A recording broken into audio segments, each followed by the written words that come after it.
আস্তে আস্তে।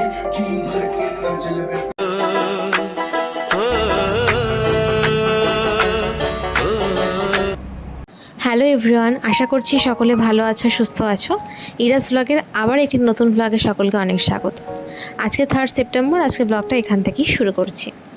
সকাল সকাল বাড়িতে পুজো দিয়ে চলে গেছিলাম সিদ্ধেশ্বরী মায়ের মন্দিরে পুজো দিতে, এবং একটু সেজে গুজিয়ে গেছি, কারণ আজকের দিনটা একটু স্পেশাল আমার কাছে। আমার আজকে birthday, happy birthday to me. আর মায়ের কাছে পুজো দিয়েই গেছিলাম, জন্মদাত্রী মায়ের কাছে, কারণ প্রতি বছর মা আমাকে এই দিনে সাজিয়ে গুছিয়ে খেতে দেয়, তাই এবছরও সেটা মিস হচ্ছে না। মা আগের দিনই ফোন করে আমাকে বলে দিয়েছিল, আর সেজন্যই ওখানে যাওয়া। গিয়ে দেখো আমার বোন তো সকালবেলা আর ব্লগ বেশি কন্টিনিউ করিনি, চলো একবারে ডাইরেক্ট লাঞ্চ থালিতে আমরা চলে যাই। তো কি কি খেতে দেওয়া হয়েছিল আমাকে সেগুলি তোমাদেরকে এবার দেখাবো।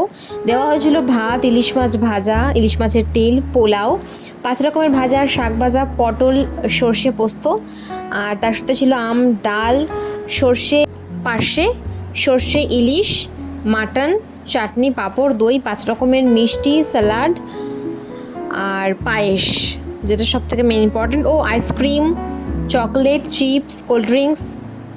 তো অনেক কিছু আইটেম ছিল, আমি বলে মনে করতে পারছি না, এবং এখন আমার দেখে খুব টেম্পটিং লাগছে, কিন্তু আমি তখন এর 10% খেতে পেরেছিলাম।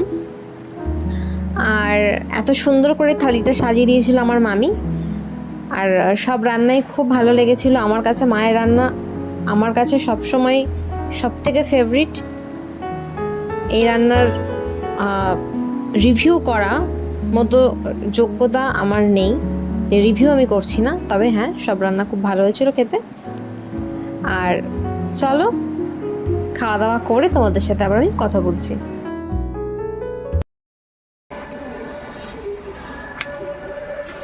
আজকে তো আমি সেভাবে ব্লগ করতেই পারলাম না তোমাদের সাথে, সেরকমভাবে কোনো ব্লগই আমি আজকে কন্টিনিউ করতে পারলাম না, তার জন্য দুঃখিত। তো এখন আমরা একটু বেরোচ্ছি, যাচ্ছি একটু শপিংয়ে। তো চলো কি কিনছি না কিনছি সবই তোমাদের সাথে শেয়ার করার চেষ্টা করব, তো ব্লগটা অবশ্যই কন্টিনিউ দেখতে থাকো। দেখা হচ্ছে।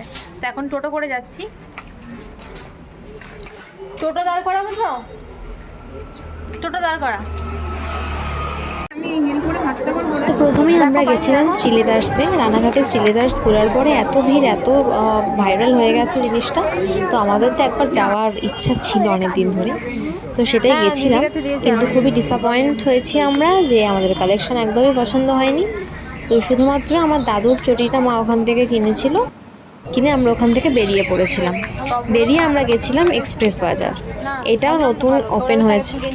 তো ভাবলাম যে এই মলটা অনেকটা বড়, এবং এর কালেকশান স্টকও শুনছি খুব বেশি অন্যান্য মলের থেকে। রানাঘাটে যে মলগুলো নতুন ওপেন হয়েছে, যেমন ধরো এম বাজার বা স্টাইল বাজার বা বাজার কলকাতা, তো সেজন্য এখানে যাওয়া। তবে হ্যাঁ, আমার কুর্তি কালেকশান মোটামুটি অ্যাভারেজ লেগেছে, অনেক স্টক আছে, পুজো বলে হয়তো এনেছে, এবং প্যান্ট, পালাজো এগুলোর কালেকশানও খুব ভালো লেগেছে আমার।